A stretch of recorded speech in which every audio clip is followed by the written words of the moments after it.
जो अंत और प्रारंभ है, हर युग का वो आरंभ है। ब्रह्मांड जिसने है रचा, संसार जिसमें है बसा, ये कथा देवकी नंद की।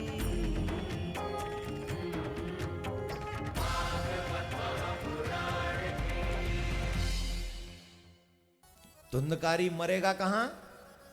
भागवत के कथा पंडाल में।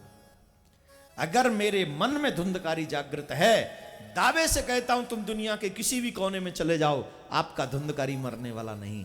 आपका धुंधकारी अगर मरेगा तो भगवान के कथा पंडाल में ही मरने वाला है।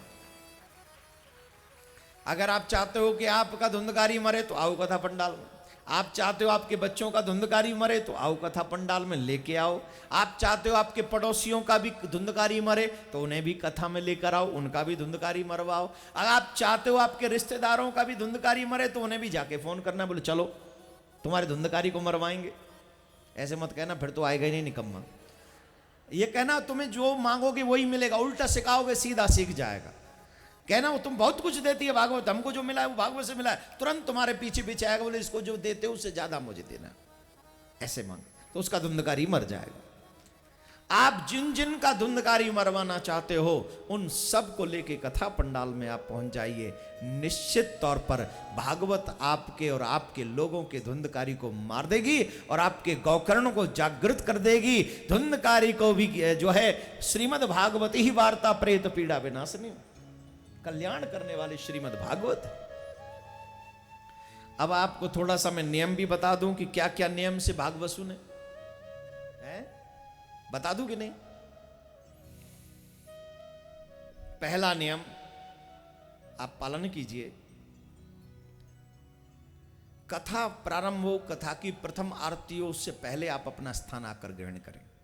और कथा में जब संपूर्ण आरती हो जाए, पुष्पांजलि हो, उसके बाद नियम तो यह है व्यास जी के आने से पहले और व्यास जी के जाने के बाद श्रोता को अपना स्थान छोड़ना चाहिए।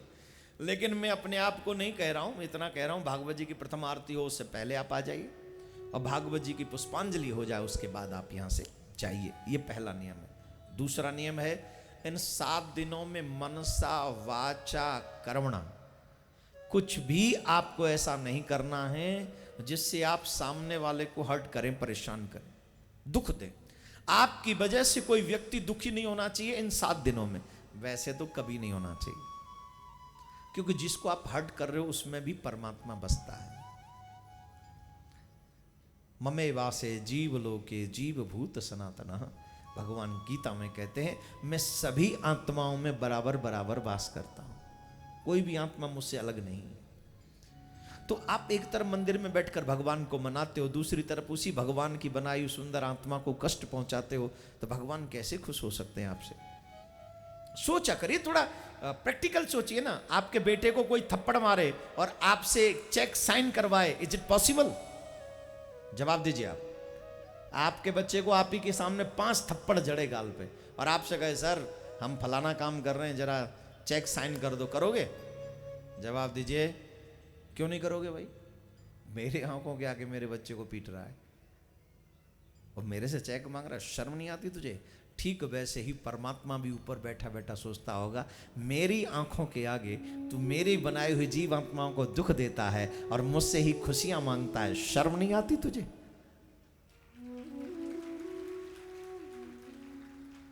शर्म आनी चाहिए। तो मतलब वो भगवान की भाषा है, मैं नहीं कह रहा हूं। तो सच यही है कि हम किसी को इन 7 दिनों में तो किसी को भी दुख न पहुंचाए। ब्रह्मचर्य का पालन करें, हो सके तो पृथ्वी पर शयन। आजकल पृथ्वी भी कहाँ है, बढ़िया मार्बल बिछा हुआ आप लोगों के यहाँ, ऐसा पत्थर बिछा हुआ, कहते ग्रे नाइट। बाप रे बाप, पत्थर में भी नाइट घुसा दिए, क्योंकि सोना प्रिय ना, इसलिए पत्थर में भी नाइट घुसे हैं। चलिए ग्रे नाइट पे सो जाओ, चादर बिछाओ, चटाई बिछाओ, गद्दे मत बिछाओ, मखमली कुछ भी अच्छा सा बिछा के। अगर ना सो सको तो जहां आप सोते हो वहां गर्म वस्त्र बिछा लो। अभिप्राय है जो डेली यूज किए हुए वस्त्र हैं उन पे मत सोइए, ऊनी जो वस्त्र होते हैं वो पवित्र होते हैं, उस वस्त्र पे आप सोएं। और जो सबसे अहम बात वो ये है, जो भी बताने जा रहा हूं वो भी सुन लें, कम खाएं कम पिएं। बोले what is this? Yes I tell you something. कम खाएं, खाने से आलस्य बढ़ता है। अगर आप दिन का भोजन हैवी कर लेंगे तो आपको कथा में नींद आएगी, और अगर आपको कथा में नींद आ गई तो आपसे कथा छूट जाएगी। वैसे पहले लोग तो व्रत करके कथा सुनते थे पूरे 7 दिन, और कई लोग एक समय दोपहर में व्रत करते हैं, शाम को भोजन करते हैं कथा के बाद, और कई लोग दोनों ही समय भोजन करते हैं, लेकिन मैनेज कर लेते हैं। दोपहर का भोजन हल्का करते हैं जिससे आलस्य ना आए। वैसे भी दोपहर में 12 बजे भोजन करके 1 घंटे लौट जाओ और चाय पी के आ जाओ, आलस्य खत्म। मैं ऐसा ही करता हूं, मैं अपना हटिया बताऊं, मैं बिना खाए नहीं रह सकता भाई। अब मैं व्रत करूंगा तो मेरी तो आधी सी जिंदगी तो व्रत में निकल जाएगी। व्रत करता हूं, जो करने वाले मेरे व्रत हैं वो मैं करता हूं, लेकिन ऐसा नहीं व्रत नहीं का। आप लोग साल में 2 कथा सुनते हो तो आप कर सकते हो। हम साल में 20-25 कथा करते तो हम तो आधे रह जाएंगे, कुछ दिन बाद हम व्यासपीठ पे दिखाई नहीं पड़ेंगे आपको। तो उसके लिए भगवान कहते बेटा खाओ कम खाओ, और आलस्य ना आए कथा सुनाने में, ऐसा बन के जाओ। तो आई होप कि आज संडे आप लोगों ने देखा मेरे चेहरे पे आलस्य है क्या? है क्या? नहीं है ना? हाँ, हो ही नहीं सकता, क्योंकि ठाकुर की कृपा जो है आलस्य नहीं आए। तो कम भोजन करें और जल कम पिए। अभी मैं भजन गा रहा था 5 बजे करीब, तो वहां से कम 10% पीपल जाके लाइन में लग गए 5 बजे, हमारे भाई लोग। अब इसकी मजबूरी है, जल पानी की भी बोतल भर भर के लाते लोग, कथा सुनते जाते हैं। अरे कथा में एक नियम बनाओ, मुंह झूठा नहीं करना चाहिए, न पानी से न भोजन से, कुछ खाना भी नहीं चाहिए कथा में, और न पीना चाहिए। बहुत रेयर मजबूरी हो तो 1-2, क्योंकि कई लोगों को प्रॉब्लम होती है शुगर वगैरह की, तो बहुत रेयर, जिससे की वजह से आपको उठना ना पड़े। और कई बुजुर्ग ऐसे हैं जिनकी समस्या है, तो उनको यही कहूँगा कि आप थोड़े से पीछे की साइड बैठे, जहाँ से आप आज जल्दी जाके जल्दी अपना, क्योंकि कथा नहीं छूटनी चाहिए, मेरा अभिप्राय ये है बस। किसी भी तरीके से आपकी कथा ना छूटे, यही मनोरथ लेकर मैं आपको ये कथा सुनाने आया हूं।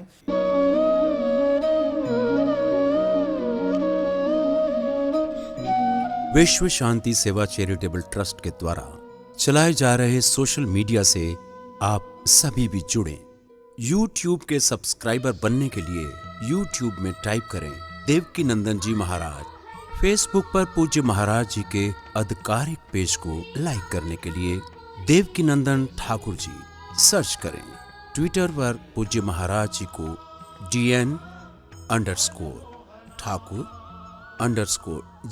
फॉलो करें।